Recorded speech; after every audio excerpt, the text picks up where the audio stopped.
मुझे जवाब चाहिए। नमस्कार, आपके साथ हूं मैं राजीव शर्मा और शुरुआत कर लेते हैं आज मुझे जवाब चाहिए कि इस संस्करण की ताउते तूफान को लेकर जिसने तटवर्ती इलाकों में भारी तबाही मचाई है। महाराष्ट्र से लेकर कर्नाटक और गुजरात तक में तूफान ताउते ने तबाही मचा दी। मुंबई में ताउते आया तो तबाही के निशान अपने पीछे छोड़ गया।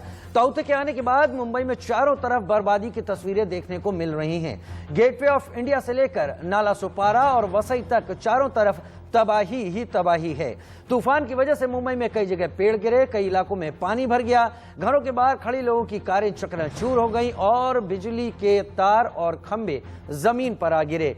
इसके अलावा ताउते की वजह से कई जहाज भी समंदर में फंस गए। मुंबई में जब ताउते तूफान आया तो 4 जहाज पानी में फंसे। इन 4 जहाजों में बार्ज P305 नाम का एक जहाज भी मुंबई हाई में फंस गया। इस जहाज पर 273 लोग सवार थे। कई लोगों को रेस्क्यू कर लिया गया, लेकिन कई लोगों के अभी भी वहां फंसे होने की आशंका है। INS कोच्चि और INS कोलकाता को लोगों के बचाव काम में लगा दिया गया है। इसके अलावा गुजरात और कर्नाटक में भी इस तूफान के चलते भारी तबाही देखने को मिली है। गुजरात के वडोदरा, भुज, जामनगर, अमरेली, राजकोट, पोरबंदर, जूनागढ़ और कच्छ में तूफान ने भारी तबाही मचाई। तूफान के वक्त तो राजकोट और अमरेली में लगातार भारी बारिश हुई और कई पेड़ सड़कों पर टूटकर गिर गए। पेड़ों के टूटने की वजह से कई जगहों पर भारी ट्रैफिक जाम भी लगा। गुजरात के कई इलाकों में तूफान की वजह से लोगों के घरों को भी नुकसान पहुंचा है। इस वक्त हम 2 तस्वीरें दिखा रहे हैं ताउते तूफान के असर की उन तटवर्ती इलाकों में जो तटवर्ती राज्यों के अलग अलग पानी समुद्र के किनारे बसे हुए इलाके हैं और जहां काफी ज्यादा बारिश हुई है और पानी भर गया है। चक्रवाती तूफान ताउते के विकराल रूप की वजह से मुंबई में करीब 700 लोग समुद्र में फंसे। बॉम्बे हाई पश्चिम से लेकर दक्षिण तक का तटीय इलाका इसमें आता है। इस इलाके में 4 जहाज फंसे हुए हैं। चक्रवाती तूफान की वजह से ये बाहर नहीं निकल पा रहे। जो जहाज फिलहाल समंदर में फंसे हुए हैं उनके नाम बाज P305 273, सागर भूषण 101, बाज SS3196, बाज गोल कॉन्ट्रैक्टर 137 शामिल है। जहाज में से लोगों को सुरक्षित बाहर निकालने का काम लगातार जारी है। कोस्ट गार्ड, नेवी इन कामों में लगे हुए हैं। अब तक कई लोगों को सुरक्षित बाहर निकाल लिया गया है। ये तस्वीरें रेस्क्यू ऑपरेशन की आप अपने टीवी स्क्रीन पर इस वक्त। सतीश नरवाल है जो P370 जो जहाज था उसमें फंसे हुए थे। आप बताइए कि किस तरीके से जो है साइक्लोन जब आया तो पहले से अलर्ट था कि साइक्लोन आने वाला है कि आपको कंपनी ने बताया था? वो तो हफ्ते 10 दिन पहले पता लग गया था कि इस तारीख को साइक्लोन शुरू होगा। आगे पूछिए। तो आप सुरक्षित बाहर नहीं निकाला? हमारे को कोई सुरक्षित बाहर नहीं निकाला। हमारे को इंडियन नेवी ने निकाला बाहर और एक नोवा बोट था, उसने कुछ आदमी उसने उठाए, नहीं तो हमारा किसी ने सहायता नहीं किया उधर। कंपनी के द्वारा आपको कोई अलर्ट नहीं दिया क्या था कि साइक्लोन आ रहा है तो आपको सुरक्षित पहले बाहर निकाल दें? लास्ट में कंपनी ने यही बोला ना, जब बारिश डूबेगा तो वही बोलेंगे ना कि अपनी लाइफ जैकेट पहनो और कूदो, तो यही हुआ। तो कितने बजे जहाज डूबना शुरू हुआ था? जहाज रात को एंकर 12-1 बजे के बीच में एंकर टूटना शुरू हो गया था। तो उसके बाद में एंकर टूटेगा तो उसका हवा की बट जा रहा था, बार्ज हवा की तरफ जा रहा था, जहाँ की हवा थी उधर ही बार्ज जा रहा था। फिर ये उधर एक यनमैन था, यनमैन में ठुक गया वो, उसमें होल हो गया। बार्ज में होल होने के कारण पूरा पानी अंदर चला गया और सब भरता चला गया और बार्ज डूब कोशिश हो गया। लास्ट में फिर यही हुआ कि लाइफ जैकेट पहनो और पानी में कूद जाओ। आप पानी में डूबे, उसके बाद इंडिया आपको उम्मीद थी कि आप जिंदा बचेंगे? इंडियन नेवी कुछ ही दूरी पे थी शुरू में, तो बहुत बड़ा जहाज है, तो जहाज डूब रहा है, उस टाइम पे तो लगा नहीं सकता ना कोई भी। अब चॉपर का इंतजाम करेंगे तो तूफान पकड़ा था, इतनी दूर से भी आदमी नहीं दिख रहा था कि आदमी खड़ा है सामने, तो यही कारण हो गया था। लेकिन सुबह इंडियन नेवी वहाँ पे पहुँच गई, मेरी जान निकलने वाली थी। बस जो मेरी लाइफ जैकेट थी वो काम करना छोड़ गया था, वो लाइफ जैकेट। देखो 4 साढ़े 4 बजे से पानी में कूद गए थे, तो सुबह 10 बजे तक हम लोग जो है, तो 10 बजे तक हेलीकॉप्टर आया तो उसने हमको थोड़ा चेतावनी दे दिया। मतलब थोड़ा सहारा बन गया कि कोई हमारे साथ है। तो लाइफ जैकेट के सहारे थे, पानी में आप कूद गए थे? हाँ, लाइफ जैकेट के साथ कूद गए थे। कितने घंटे तक पानी में? वो लगा तो 4:30-5 बजे से हम पानी में थे। लगा था कि जिंदगी बच पाएगी? देखो क्या करेगा, अभी तो लास्ट में क्या सोचता है आदमी कि मरे जिंदे हुए, तो अभी तो कूद नहीं है ना, उसमें देख के हमको कुछ होने वाला नहीं है, उधर कूद नहीं है। तभी देखो ऊपर वाला का वो है जो बच गए, आ गए आप लोगों के सामने, बस ये हमारा सौभाग्य है। तो लगातार समुद्र के तमाम इलाकों में, तटवर्ती इलाकों में जहां पर जहाज कई फंसे हुए हैं, जहां पर स्थिति गंभीर है, वहां पर कोस्ट गार्ड और नेवी इन तमाम फंसे हुए लोगों को बचा रहे हैं और एक एक करके तट तक ला रहे हैं। मेरे साथ ताउते तूफान की तबाही और इस तरह के हालात में क्या होता है, किस तरीके से किया जाता है, तमाम खास मेहमान जुड़ रहे हैं, लेकिन मेरे साथ मेरे दो सहयोगी भी साथ में जुड़ रहे हैं। नवीन भटनागर साहब पूर्व DIG NDRF मेरे साथ इस वक्त जुड़ रहे हैं। कृष्ण मित्रू साहब डिजास्टर मैनेजमेंट एक्सपर्ट के तौर पर मेरे साथ जुड़ रहे हैं, बताएंगे क्या कुछ किया जाता है ऐसे हालातों में। साथ ही मेरे साथ अभिषेक शर्मा भी मुंबई से इस वक्त ज्यादा जानकारी के साथ जुड़ गए हैं और सूरज मिश्रा सूरत से इस वक्त मेरे साथ जुड़ गए हैं। सबसे पहले सूरत चलते हैं, सूरज मिश्रा के पास, क्योंकि इस तूफान ताउते का लैंडफॉल गुजरात में हो चुका है जैसा जानकारी मिल रही है। तमाम इलाकों में भारी बारिश हो रही है, तबाही की तस्वीरें हैं। सूरज, क्या हालात हैं वहां पर इस वक्त सूरत के तटीय इलाकों में जो आप देख रहे हैं?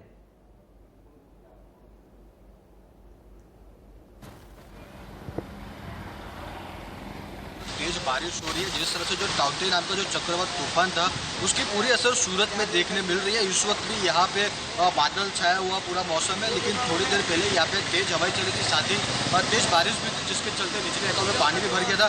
इस वक्त हम और सूरत के जो लिम्बायत में है, जहाँ पे ये खाड़ी आई हुई है, यहाँ पे भी जो ये अंडरपास ब्रिज है वो भी इस वक्त तो पूरी तरह से भरा हुआ है। जिस तरह से बारिश लगातार हो रही है, जो ये ताउते जो चक्रवात तूफान था उसे लेकर सूरत में भी भारी बहुत ज्यादा ये तबाही लेके आया हुआ है। साथ ही साथ तेज हवा के चलने की वजह से कई जगह पेड़ भी गिरे हुए, पेड़ों के साथ साथ होर्डिंग्स गिरी हुई है और जो बिजली के खंभे वो भी गिरे हुए हैं, जिसके चलते कई इलाकों में बिजली भी गुल है। इसके साथ साथ जिस तरह से सूरत के साथ साथ दक्षिण गुजरात में भी इसकी असर थी और साथ ही सौराष्ट्र में भी इसमें काफी असर देखने मिला था। इस वक्त ये जो चक्रवात तूफान है ये अहमदाबाद में दस्तक दे चुका है, वहाँ पे भी तेज हवाएं चल रही है और तेज बारिश हो रही है, जिसके चलते इस वक्त अहमदाबाद में भी काफी स्थिति बिगड़ी हुई है। और साथ ही साथ जो नगर निगम है उनकी भी पोल खुली हुई है। जिस तरह से प्री मानसून की जो कामगिरी होनी चाहिए, जो काम होना चाहिए, वो पूरी तरह से नहीं हुआ, जिसके चलते जगह जगह पर जल जमाव की स्थिति खड़ी हुई है। सूरत में भी इस तरह की यही स्थिति है कि सूरत में भी इस वक्त जिस तरह से तूफान ने जो आतंक मचाया हुआ, जिसकी जो असर है वो अभी भी देखने मिल रही है। जिस तरह से मौसम विभाग ने जताया था कि तेज हवाएं चलेगी, साथ ही साथ तेज बारिश भी हो सकती है, जिसको चलते नगर निगम और राज्य सरकार तो पूरी तरह से अलर्ट मोड पे थे। लेकिन जिस तरह से जो तूफान आया था उसके चलते कहीं ना कहीं लापरवाही भी सामने आई है और जो इनकी जो सरकार की जो एक जैसे दोहरा चेहरा भी सामने आएगी, जिसे लेकर जो आने वाले जो अगले महीने में जो मानसून सूरत और आसपास का इलाका, अगर भरूच की बात करें, सूरत, भरूच और ये तमाम सारा जो इलाका है ये सब तटीय इलाका है, तो यहाँ पर समंदर में अभी क्या इंतजाम किए हैं? प्रशासन ने सबको जाने से मना किया होगा और क्या अभी भी तूफान की जो स्थिति है वो तूफान क्या बता रहा है? प्रशासन निकल चुका है या अभी भी बना हुआ है इन इलाकों में?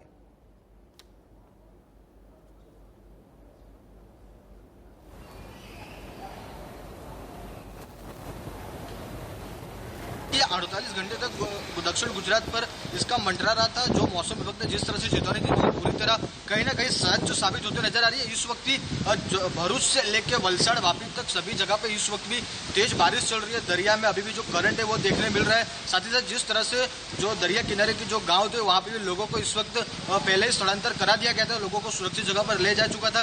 लेकिन इस वक्त की जो स्थिति, इस वक्त की स्थिति पूरी तरह से दरियाई किनारे जो इलाके हैं वहाँ पे फिलहाल काबू में है और लोगों को पहले से सुरक्षित जगहों पर ले जा चुका है। और फिलहाल जिस तरह से मौसम जो पूरी तरह से बदली है तूफान के चलते, उससे काफी ज्यादा सूरत और समेत पूरे दक्षिण गुजरात में इसका असर देखने मिल रहा है। अभी भी फिलहाल जो मौसम है पूरी तरह से बदला हुआ है, तेज बारिश चल रही है, तेज हवाएं चल रही है।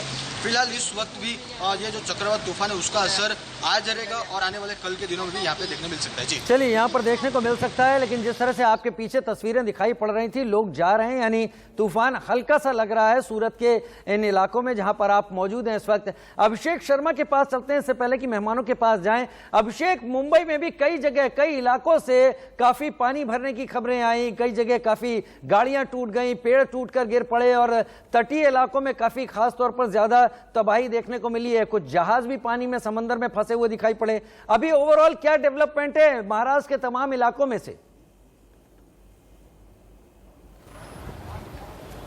बिल्कुल सही कहा राजू आपने। देखिए चौतरफा इसका असर दिखाई पड़ा है और जिससे गोवा से लेकर, गोवा से जब महाराष्ट्र में जब दाखिल हुआ उसके बाद कोकण का इलाका, रत्नागिरी सिंधुदुर्ग जो इलाका, उसके बाद मुंबई का इलाका, नवी मुंबई का इलाका, पालघर का इलाका, जो तमाम ऐसे बड़े जो इलाके हैं वह प्रभावित हुए हैं। और यही वजह है कि इस पूरे मामले में यानी जो तूफान आया है उसके वजह से 11 लोगों की अब तक मौत की खबर आई है और दर्जनों लोग घायल हैं जिन्हें अस्पताल में एडमिट कराया गया है। इतना ही नहीं बल्कि 7,000 से अधिक जो मकान है, घर है, जो गांवों में होते हैं, अलग अलग कस्बों में होते हैं, वह नुकसान हुए हैं। यानी अब समझिए कितना तबाही हुआ। हालांकि महाराष्ट्र के मुख्यमंत्री उद्धव ठाकरे ने साफ साफ कह दिया है कि इस पूरे मामले का पंचनामा किया जाए कि कितने का नुकसान हुआ, उस हिसाब से आगे कार्रवाई की जाएगी।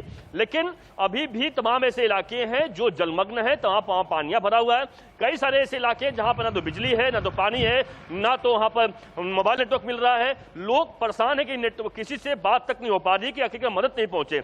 वही अगर समुद्र की बात कर ले तो समुद्र की हालत यह है कि 4 बड़े जहाज फंसे हुए हैं जिसमें 700 से अधिक लोग फंसे हुए थे, जिसमें से 215 लोगों को निकाला गया। अभी भी 450 से अधिक लोग फंसे हुए हैं। 2 जहाज तो ऐसी है जहां पर अब तक मदद नहीं पहुंची नहीं पाई है क्योंकि इतना रिमोट एरिया है। तो समझिए कि अभी भी लगातार लोगों के बचाव के लिए लगातार नेवी उतारा गया है, आर्मी को उतारा गया है, कोस्ट गार्ड उतारा गया ताकि किसी भी तरीके से लोगों की जान बचाई जा सके।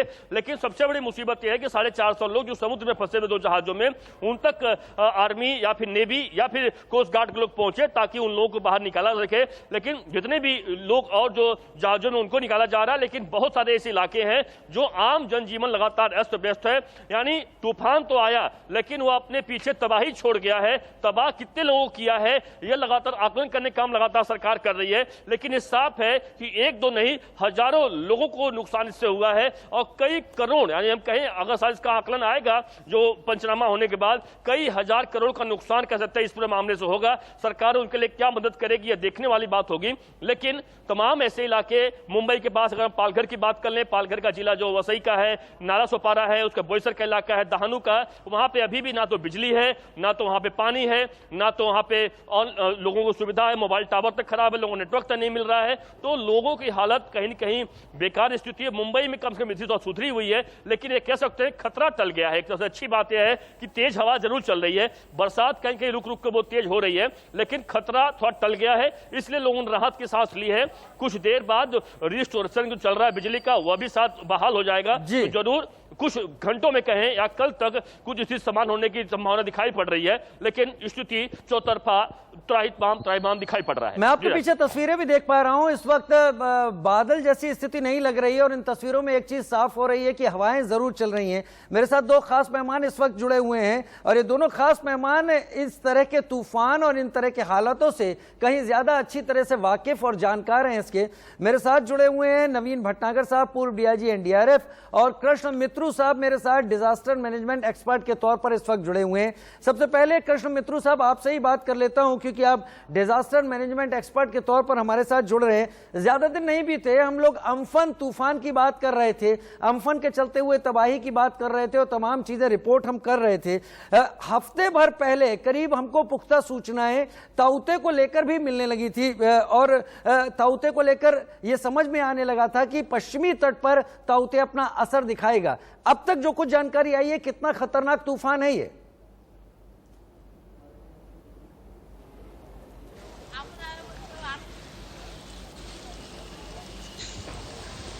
कृष्ण मित्रू साहब,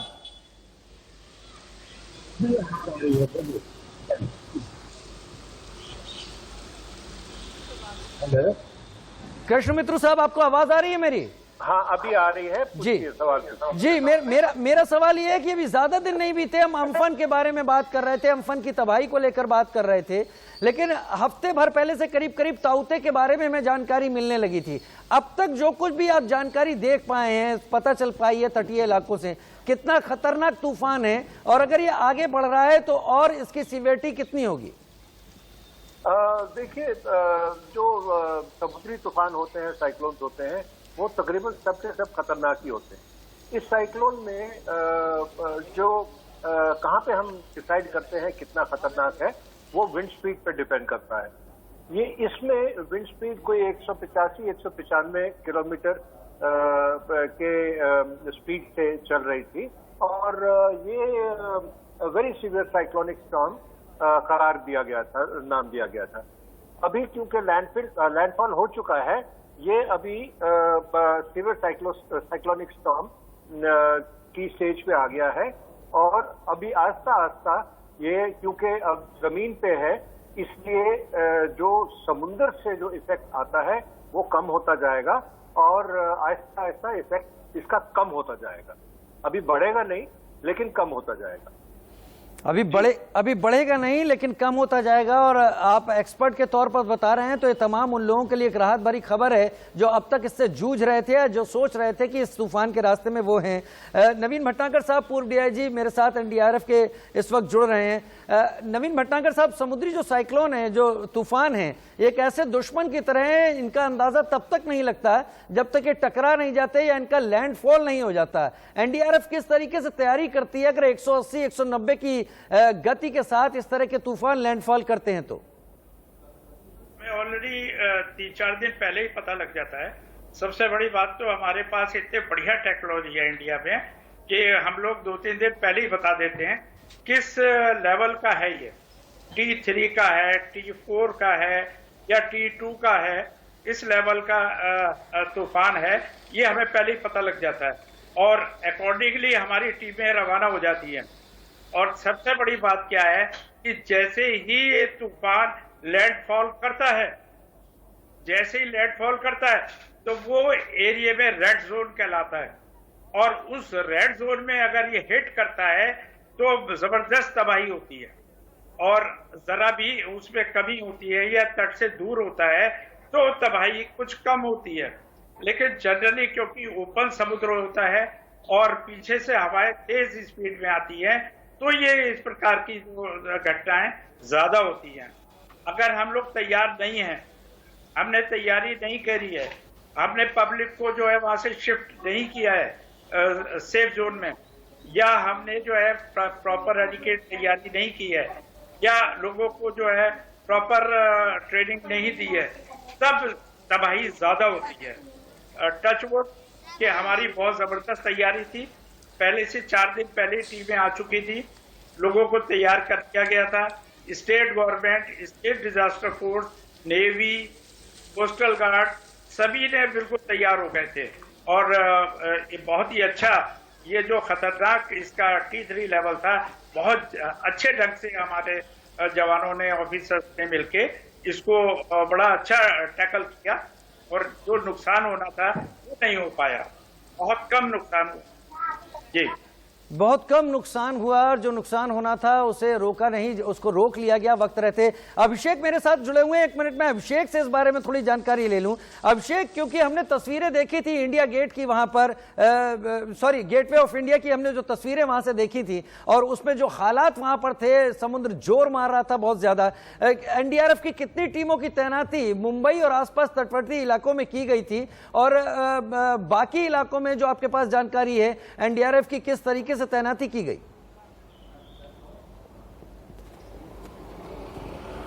और बिल्कुल देखिए राजीव, एनडीआरएफ पूरी तरह चौकन्ना थी, हर जगह पर चप्पे चप्पे पर एनडीआरएफ में तैनात थी। पालघर की बात कर लें, जुहू चौपाटी की बात कर लें, गेट ऑफ इंडिया की बात कर लें, हम वह हर जगहों पर उनकी टीम तैनात थी। कोकण इलाके की बात कर लें, गोवा में खुद गए थे एनडीआरएफ के लोग, यानी करीब 10 से अधिक कंपनियों को हर जगह भेजा गया था ताकि वह किसी भी तरीके से हर उन चुनौतियों से निपट सके और उन्होंने निपटा भी। यह बात तो साफ है कि एनडीआरएफ के जवान हर जगह देखे गए, लोगों को बचाते हुए, लोगों को रेस्क्यू करते हुए, निकालते गए। लेकिन अब जो कि मामला समुद्र का देखिए आ गया है, समुद्र में भी इस वक्त कोस्ट गार्ड के लोग, नेवी के लोग लगातार मदद में जुटे हुए हैं, लगातार उनको रेस्क्यू किया जा रहा है। लेकिन यह तो देखिए जो नैसर्गिक आपदा देखा गया है, इससे कहीं न कहीं देखिए करोड़ों का नुकसान पूरे महाराष्ट्र में देखा गया है। हालांकि देश के अन्य हिस्सों में जहां जहां इसका असर हुआ उसका देखा जाएगा, लेकिन सबसे अधिक नुकसान जो देखा गया है वह अब तक जो उसका गुजरात का समझ में आएगा, लेकिन यह देखा गया है गोवा में, उसका महाराष्ट्र में, महाराष्ट्र पूरा कोकण का पट्टी लेते हुए मुंबई में, जो मुंबई में भले इस वक्त तूफान का जो असर रहा लेकिन तूफान नहीं आया। आप समझिए तूफान अगर आता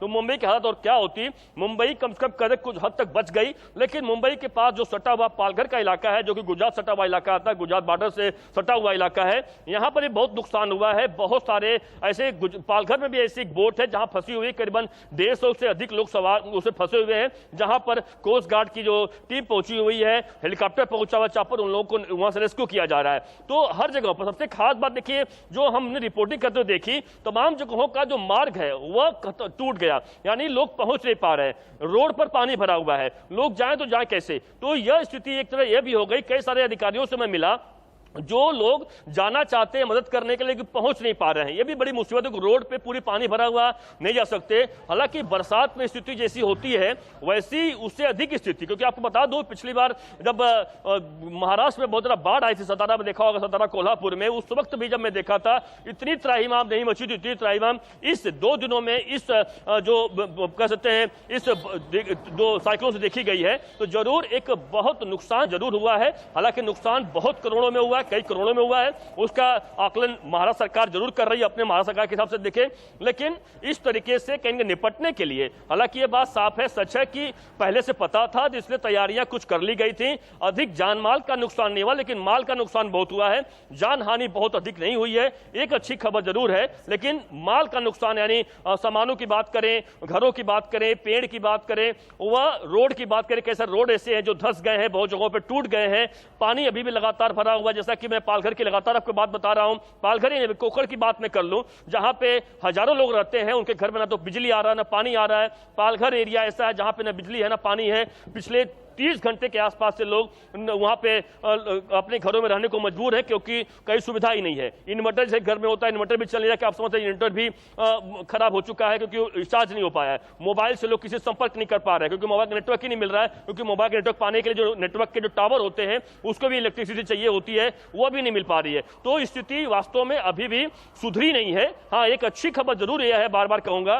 कि खतरा जो था वो टल गया, यानी जो अब खतरा आना था, जितना नुकसान करना नुकसान कर गया, अब बारी है उसे उबरने की, वहां तक लोगों को पहुंचने की, लोगों को मदद पहुंचाने की। उसका काम लगातार अब चल रहा है कि अगर रिस्टोरेशन हो सके। जी, 150 से 175 किलोमीटर की प्रति घंटे की रफ्तार से यह तूफान तब पश्चिमी तटीय इलाकों से टकराया। जो स्थिति है हमारे संवाददाता भी रिपोर्ट कर रहे हैं और हमारे साथ खास मेहमान भी इस वक्त मौजूद हैं। एक छोटे से ब्रेक का वक्त तो चला है, ब्रेक के बाद जब वापस आएंगे तो ये जानने की कोशिश जरूर करेंगे कि अगर तटवर्ती इलाके जो या तो सीध में हैं और कर्व हैं, तो वहां पर अगर तूफान आता है तो क्या स्थिति होती है और कैसे उससे निपटा जा सकता है। एक छोटा सा ब्रेक, जल्द हाजिर होते हैं।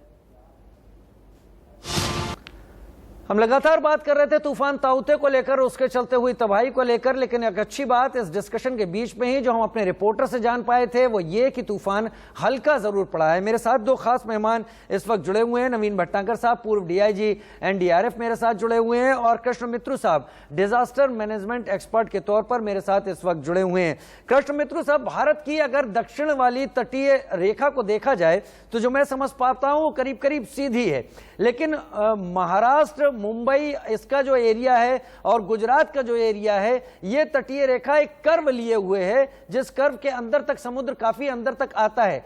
ऐसी स्थिति में क्या तूफान कहीं ज्यादा घातक हो जाते हैं जब जो तटीय रेखा है वो इस तरह से कर्व लिए हुए हो? देखिए, ये डिपेंड करता है साइक्लोन का रूट क्या है, ट्रैक क्या है। इस सिचुएशन में अगर आप देखें, साउथ साइक्लोन की सिचुएशन में अगर आप देखें तो ये लक्षद्वीप निकोय के थोड़ा वेस्ट से चालू होके भारतीय तट के साथ साथ चला है ऊपर तक। इसमें इफेक्ट हुआ है केरला से लेके गुजरात तक, कोई 6 स्टेट्स और Diu Daman union territory also सब इफेक्ट हुए हैं। मेन वजह उसकी ये रही है कि ये तट से कुछ दूर हटके और ये चला है तट के साथ साथ जी।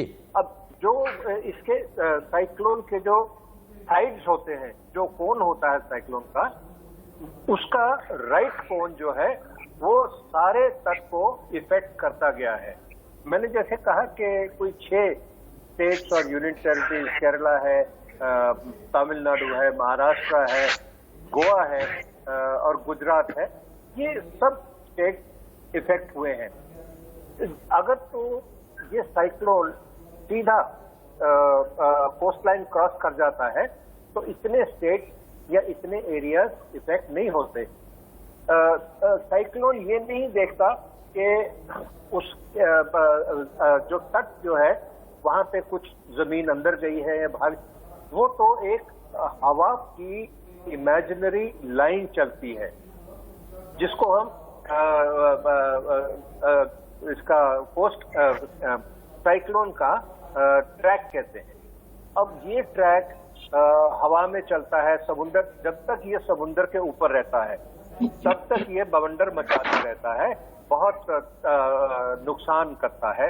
और जैसे ही इसका लैंडफॉल होता है, जैसे कि इसका लैंडफॉल हुआ है कल रात मंडे 17 तारीख को, 17 मई को 8:30 बजे के आसपास, उसके बाद ये जो साइक्लोन है, क्योंकि समुद्र से पानी और हवा नहीं फेंक पाता जमीन पे आने के बाद, लैंडफॉल होने के बाद, तो ये कमजोर पड़ना शुरू हो जाता है। अब ये क्योंकि एक हवा का सिस्टम चल रहा है, तो ये सडनली तो एकदम तो बंद नहीं हो जाए। गुजरात कोस्ट के क्रॉस करने के बाद ये थोड़ा नॉर्थ ईस्ट डायरेक्शन में सेंट्रल इंडिया की तरफ या अपर सेंट्रल इंडिया की तरफ, नॉर्दर्न सेंट्रल इंडिया की तरफ ये मुड़ा है। अब इसकी इंटेंसिटी काफी कम हुई है और इस साइक्लोन का इफेक्ट आज हम दिल्ली तक देख रहे हैं। ये जो दिल्ली में जो आज बारिश हो रही है, ये सारा इस साइक्लोन का इफेक्ट है। तो आप इमेजिन करें कि ये साइक्लोन कितनी दूर दूर तक इफेक्ट करता है। जो कोन ऑफ द साइक्लोन होता है वो काफी बड़ा होता जाता है, पर्टिकुलरली लैंडफॉल के बाद। और अब ये हमें संतुष्ट होना चाहिए कि ये साइक्लोन काफी कमजोर हो रहा है। 110 से 115 किलोमीटर की स्पीड से कहीं कहीं पे हवा चल रही है। लेकिन इसमें सबसे बड़ी बात हमने ये नोट करी है कि इस दफा बहुत कम 2 आंकड़ों में, 2 डिजिट्स में लोगों की जान गई। एक टाइम था जब ऐसे साइक्लोन जब आते थे या ऐसी कोई भी आपदा आती थी तो हजारों में लोगों की मौत होती थी। जी, समझ पा रहे हैं सर। आप बने रहिए, आप लोग हमारे साथ। इस बीच एक खबर के लिए अभी रुक रहे हैं। मुख्यमंत्री अरविंद केजरीवाल दिल्ली के इस वक्त एक प्रेस कॉन्फ्रेंस कर रहे हैं, ये सुनते हैं। साल के अंदर अच्छा खासा पैसा लग जाता है। बहुत सारे लोग ऐसे हैं जिनके घर में उनके अपने लोगों की मौत हो गई, जो उनके कमाने वाले थे उनके घर में उनकी मौत हो गई। अब घर में कोई कमाने वाला नहीं बचा। कई बच्चे ऐसे हैं जिनको मैं जानता हूं जिनके दोनों माँ बाप चले गए। कई बुजुर्ग ऐसे हैं जिनके कमाने वाले बच्चे चले गए। पिछले कुछ दिनों से हम लोग इसी के ऊपर मंथन कर रहे थे कि किस तरह से इस वक्त, हम हमेशा कहते हैं कि दिल्ली के 2 करोड़ लोग हम सब एक परिवार हैं, किस तरह से इस वक्त हम लोगों की समस्याओं को दूर कर सकें। तो आज विचार मंथन के बाद 4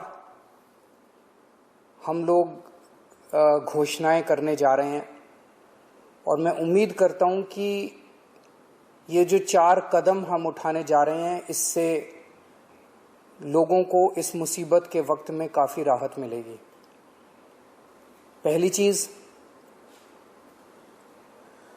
दिल्ली में 72 लाख लोग ऐसे हैं जिनके पास राशन कार्ड है।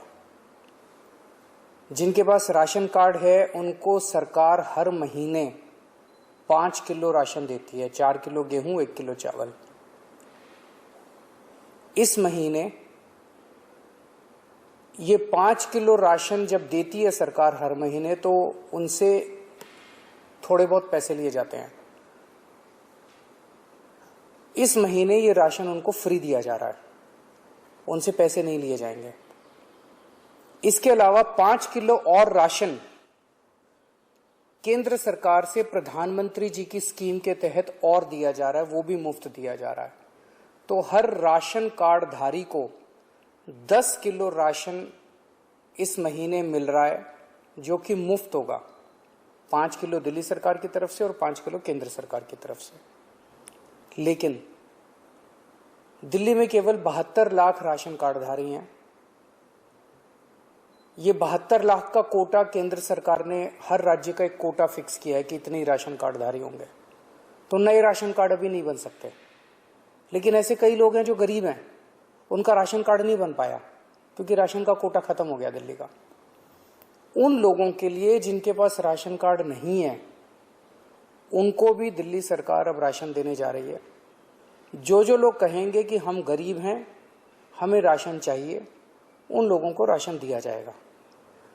पिछले साल भी जब पहली वेव आई थी, हमने नॉन पीडीएस वालों को राशन दिया था। जिस तरह से पिछली बार दिया था, उसी तरह से इस बार भी जिनके राशन कार्ड नहीं है उन लोगों को राशन दिया जाएगा। ये 1-2 दिन के अंदर, 2-4 दिन के अंदर ये लागू हो जाएगा और आपको राशन मिलना चालू हो जाएगा। इसमें आपको कोई इनकम सर्टिफिकेट देने की जरूरत नहीं है, किसी तरह की जरूरत नहीं है। जो कहेगा मैं गरीब हूं, मुझे राशन चाहिए, उसको राशन दिया जाएगा। दूसरे, ऐसे कई लोग हैं जिन लोगों की कोरोना की वजह से मौत हो गई। उन सभी लोगों से हमारी सहानुभूति है। हम समझ सकते हैं जब अपने किसी की मौत हो जाती है तो परिवार के ऊपर, अपने ऊपर कितनी बड़ी गाज गिरती है। आपके इस लॉस को, इस क्षति को हम पूरा तो नहीं कर सकते, लेकिन इस मुसीबत के घड़े में आपको थोड़ी सी मदद कर सकते हैं। तो ऐसे हर परिवार को जिनके यहाँ कोरोना की वजह से मौत हुई है, उन्हें 50-50 हजार रुपए का मुआवजा दिया जाएगा। एक्स ग्रेशिया अमाउंट मुआवजा दिया जाएगा। तीसरा, ऐसे कई परिवार हैं जिनके यहां कमाने वाले व्यक्ति की मौत हो गई। वो व्यक्ति कमाता था, हर महीने घर में कुछ लेके आते थे, उन्हीं की वजह से परिवार चलता था। ऐसे परिवारों में जिनमें कमाने वाले व्यक्ति की मौत हो गई, उनमें वो एक्स ग्रेशिया अमाउंट के साथ साथ 2,500 रुपये महीने की पेंशन भी शुरू की जाएगी। अगर पति की मौत हुई तो वो पेंशन पत्नी को मिलेगी, पत्नी की मौत हुई तो वो पेंशन पति को मिलेगी, और अगर कोई व्यक्ति विवाहित नहीं था तो उसके माँ बाप को वो पेंशन मिलेगी। लेकिन 2,500 रुपये उस परिवार को हर महीने पेंशन दी जाएगी जहाँ जिनके परिवार में कमाने वाले व्यक्ति की मौत हुई है।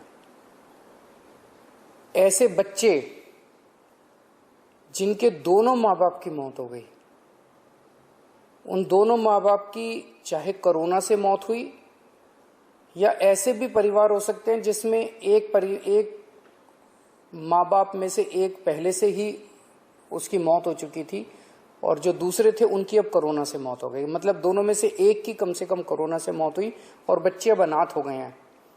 ऐसे में हर बच्चे को 2,500 रुपये महीना दिया जाएगा 25 साल की उम्र तक, और उन बच्चों की शिक्षा फ्री की जाएगी, उन बच्चों को मुफ्त शिक्षा दिलवाई जाएगी। तो ये हमने काफ़ी सोचा कि किस किस तरह से हम अपने लोगों की, दिल्ली के लोगों की कोरोना की इस कठिन परिस्थितियों में मदद कर सकते हैं। ये 4 अहम कदम दिल्ली सरकार उठा रही है। अगले कुछ दिनों के अंदर इसको लागू कर दिया जाएगा, कैबिनेट से इसको पास करा दिया जाएगा। आप सोच रहे होंगे कि इतना पैसा कहाँ से आएगा, इतनी बड़ी बड़ी घोषणाएं जो आज की, इतना पैसा कहाँ से आएगा। 6 साल पहले आप लोगों ने एक ईमानदार सरकार बनाई थी। पिछले 6 साल में हम हर सरकारी काम में रिश्वतखोरी भी नहीं होने देते, उससे पैसा बचाते हैं। फिजूल खर्ची भी नहीं होने देते, उससे भी पैसा बचाते हैं। लेकिन पिछले 4-5 दिन के अंदर हम लोगों ने, मैंने, मेरे मंत्रियों ने, मेरे अफसरों ने बैठ के इस पे काफी विचार में मंथन किया और ये देखा कि कहां कहां से इस वक्त हमारे लोग मुसीबत में हैं। इस मुसीबत में अगर हम अपने लोगों के काम नहीं आएंगे तो फिर क्या फायदा। तो हमने देखा कि कहां कहां से हम पैसा बचा सकते हैं, किन किन चीजों से पैसा निकाल सकते हैं। उन सब चीजों से पैसा निकाल के हम ये 4 महत्वपूर्ण योजनाएं आपके लिए लेके आए हैं। एक ही चीज आपको कहना चाहता हूं, मैं समझता हूं कि आप मुसीबत में हैं। इस मुसीबत की घड़ी में आप जब भी कभी मुसीबत में होंगे, आप हमेशा मुझे अपने साथ खड़ा हुआ पाएंगे। मेरा फर्ज है कि अगर आप कभी भी मुसीबत में हो तो आपकी मदद करूं। मैं भगवान से प्रार्थना करता हूं कि ये जो इतनी मुश्किल घड़ी हमारे सामने आई है, हम सब मिलके एक परिवार की तरह, दिल्ली के 2 करोड़ लोग एक परिवार की तरह इसका मिलके मुकाबला करेंगे और हमारी जीत अवश्य होगी। नमस्कार। दिल्ली के मुख्यमंत्री अरविंद केजरीवाल इस वर्चुअल संवाददाता सम्मेलन में कोविड पर 4 बड़ी घोषणाएं उन्होंने सरकार की तरफ से की। पहली, दिल्ली में जो गरीब हैं उनको मुफ्त राशन दिया जाएगा। दिल्ली में 72 लाख लोगों को 10 किलो फ्री राशन दिया जाएगा। 5 किलो केंद्र की तरफ से, 5 किलो राज्य की तरफ से। जिनके पास राशन कार्ड नहीं उन्हें भी राशन मिलेगा। दिल्ली में जो 72 लाख राशन कार्ड धारी हैं उनको 10 किलो राशन दिया जाएगा और वो भी फ्री। साथ ही जो अनाथ हो गए हैं बच्चे, उनको 2,500 रुपए 25 साल तक के लिए, 2,500 रुपए 25 साल तक के लिए उनको दिए जाएंगे और उनकी शिक्षा फ्री की जाएगी। राशन और साथ ही अगर किसी की कोरोना से मृत्यु हो गई है तो उसके एवज में उसके आश्रितों को पेंशन दी जाएगी। दिल्ली सरकार ने कई ये घोषणाएं की हैं और इन घोषणाओं के चलते कोविड से ग्रस्त दिल्ली के समाज, दिल्ली के लोगों के लिए राहत भरी खबरें सामने रखी हैं।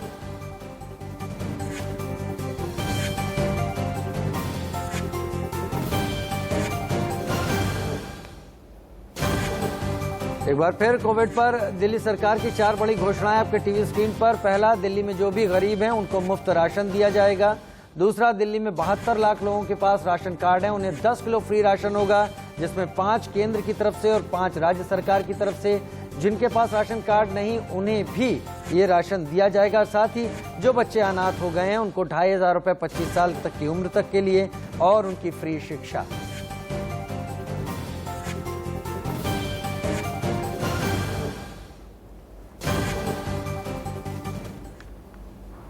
चलिए, कोविड को लेकर हर तरफ हालात बुरे हैं और उसको लेकर दिल्ली के मुख्यमंत्री अरविंद केजरीवाल की ये प्रेस कॉन्फ्रेंस थी, संवाददाता सम्मेलन था, जिसमें उन्होंने दिल्ली की जनता के लिए क्या कुछ किया जा रहा है ऐसी आपदा से निपटने के लिए वो उन्होंने बताया। लेकिन एक और आपदा हमारे देश के पश्चिम तटीय इलाकों में आई हुई है और उस आपदा से तमाम सारे लोग इस वक्त परेशान हैं। मेरे साथ कृष्ण मित्रू जी लगातार इस वक्त जुड़े हुए हैं, डिजास्टर मैनेजमेंट एक्सपर्ट के तौर पर। कृष्ण मित्रू जी, हमारे देश में इस तरह से समुद्री जो तूफान हैं उनसे निपटने का सिस्टम जो है, क्या वो वर्तमान समय के हिसाब से है? क्या वो पूरी तरह से काफी है? उसमें आप देखते हैं जिस तरह से अलग अलग तूफान हमारी तैयारियों का टेस्ट लेने के लिए आते हैं, उस तरह से हमें अभी बहुत कुछ करना बाकी है। देखिए, मेरे हिसाब से इमरजेंसी प्रिपरेशन के लिए हमेशा स्कोप होता है। हम ये कभी नहीं कह सकते कि आज मैं पूरी तरह से तैयार हूं, सक्षम। ये एक ऑनगोइंग प्रोसेस होता है जहां पे preparation is a continuous process. ये चलता रहेगा। इसमें ट्रेनिंग भी होती है, प्रिपरेशन भी होती है, रिव्यूज भी होते हैं, लेसन लर्न भी होते हैं, वो करने पड़ते हैं। लेकिन मैं एक बात जरूर कहूंगा कि अगर आप आपदाओं का रिकॉर्ड देखें, आज से 20-30 साल पहले डिजास्टर मैनेजमेंट एक्ट आया हिंदुस्तान में 2005। उसके पहले अगर आप देखें तो हिंदुस्तान रिएक्टिव स्टेज में था। मतलब पहले आपदा हो जाती थी, फिर हम सोचते थे कि हमें क्या करना, रिएक्ट करते थे। लेकिन ये डिजास्टर मैनेजमेंट अवेयरनेस और डिजास्टर मैनेजमेंट एक्ट 2005 आने के बाद हम प्रोएक्टिव हो गए हैं। जैसे कि अभी बताया मेरे दूसरे कलीग ने कि हमें वेदर वार्निंग टाइम से मिल जाती, 3-4 दिन पहले मिल जाती है जी। अब देखिए, ये सारी टेक्नोलॉजीज जो बढ़ी हैं पिछले 10, 20, 30 साल में, ये हमें बहुत हेल्प करती हैं अर्ली वार्निंग के लिए। हमें जैसे ही ये साइक्लोन डेवलप होना शुरू हुआ था, हमें वार्निंग मिल गई थी और हमें ये पता लग गया था कि हिंदुस्तान में कब कब तक और कैसे कैसे ये साइक्लोन इफेक्ट करेगा। ये टेक्नोलॉजी का असर है जो आज जिसकी वजह से हम डिजास्टर होने से पहले प्रोएक्टिव होके प्रिवेंटिव मेजर्स ले लेते हैं। और शायद कृष्ण मित्रू सर, यही सबसे बड़ा असर है कि आज की तारीख में हम रिएक्टिव से प्रोएक्टिव हो गए हैं। बहुत शुक्रिया कृष्ण मित्रू साहब, हमारे साथ जुड़ने के लिए, तमाम जानकारियां साझा करने के लिए आपका बहुत बहुत धन्यवाद। लेकिन इस बीच जो तमाम इलाकों में, तटवर्ती इलाकों में इस वक्त हालात बुरे थे, जहां पर जहाज फंस गए थे, लोगों को बचाने की कोशिश की जा रही थी। मेरी सहयोगी प्रीति सोमपुरा ने ऐसे तमाम लोगों से बात की जिन्हें नेवी ने, कोस्ट गार्ड ने मिलकर बचाया है। के सतीश नरवाल है जो P-370 जो जहाज था उसमें फंसे हुए थे। आप बताइए कि किस तरीके से जो है साइक्लोन जब आया तो पहले से अलर्ट था कि साइक्लोन आने वाला है, कि आपको कंपनी ने बताया था कुछ? वो तो हफ्ते 10 दिन पहले पता लग गया था कि इस तारीख को साइक्लोन शुरू होगा। आगे पूछो। तो आप सुरक्षित बाहर नहीं निकाला? हमारे को कोई सुरक्षित बाहर नहीं निकाला, हमारे को इंडियन नेवी ने निकाला बाहर, और एक नोवा बोट था, उसने कुछ आदमी उसने उठाए, नहीं तो हमारा किसी ने सहायता नहीं किया। चक्रवाती तूफान ने कई सारी जगहों पर जो है नुकसान पहुंचाया है, और महाराष्ट्र में जो सबसे ज़्यादा नुकसान जो सामने आ रहा है वो कोकण, रत्नागिरी, सिंधुदुर्ग, अलीबाग के साथ साथ जो है मुंबई में भी जगह जगह पर जो है पेड़ गिरने की शिकायतें दर्ज हुई है। इस वक्त मैं बांद्रा इलाके में हूँ और यहाँ पर आप देखें कि ये जो पेड़ था, काफ़ी बड़ा सा पेड़ था, वो पूरी तरीके से टूट गया है, और टूटने के बाद जो है गाड़ी जो यहाँ पर पार्क की गई थी उसके ऊपर गिरा, और दूसरी गाड़ी जो फॉर्च्यूनर गाड़ी जो थी वो इस रास्ते से पास हो रही थी, इस गाड़ी के ऊपर पूरी तरीके से ये पेड़ गिरा है। पेड़ इतना ज़्यादा बड़ा था कि जिस तरीके से ये गिरा है, पूरा रास्ता जो है, इस इलाके का पूरा रास्ता जो है उसको बंद कर दिया गया है। साथ में ही जो है ये पेड़ जो है फिलहाल जिस तरीके से गिरा है उसके बाद में जो है यहाँ पर टीम आई है, फायर ब्रिगेड की टीम यहाँ पर आई है जो इस पेड़ को काटने का काम जो है फिलहाल कर रही है। यहाँ पर एक गार्डन था और ये गार्डन में जो है ये बड़ा सा पेड़ था जो पूरी तरीके से गिर चुका है। अब यहाँ पर ये पेड़ को हटाने का काम चल रहा है क्योंकि पेड़ जिस तरीके से गिरा है उसके बाद में यहाँ पर जो इलेक्ट्रिसिटी के जो पोल्स थे उसको भी काफ़ी नुकसान हुआ है और ये पूरे इलाके में फिलहाल बिजली गुल है। प्रीति सोमपुरा, इंडिया न्यूज़, मुंबई।